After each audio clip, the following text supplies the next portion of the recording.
Hello and welcome back to IPA. Today I want to talk about our wall connector and two things I would have done differently when I installed this. Now our first step is to figure out where you want to mount your wall connector. Ours is about 5 feet from the end of the garage and you can see about 5 feet off the ground. So now's a good time to talk about why we went with the Tesla wall connector.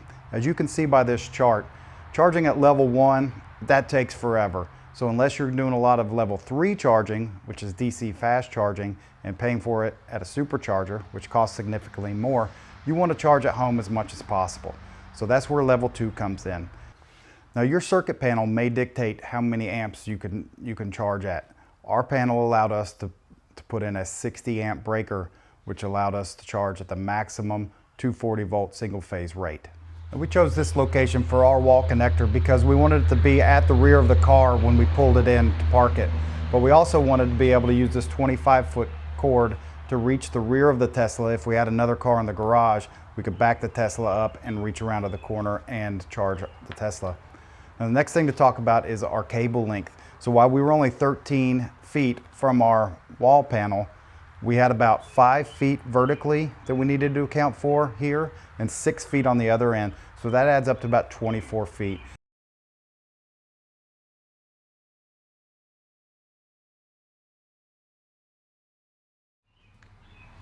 So let's get into the electrical portion of this install. First thing I want to say is messing with this power panel can be deadly and it can burn your house down. I'm not a professional, please consult one. This is for entertainment purposes only. Now what I did is, first step, turn off, kill the power to the main breaker.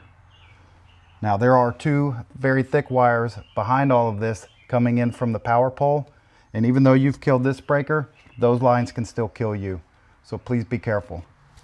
We added our 60 amp breaker up here to the top. It is an Attn type CH.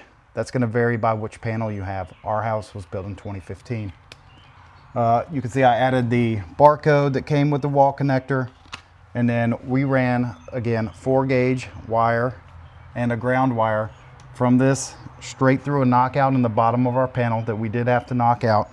And we went down the wall where we went through two 90-degree turns to run horizontally, and I'll show you that next.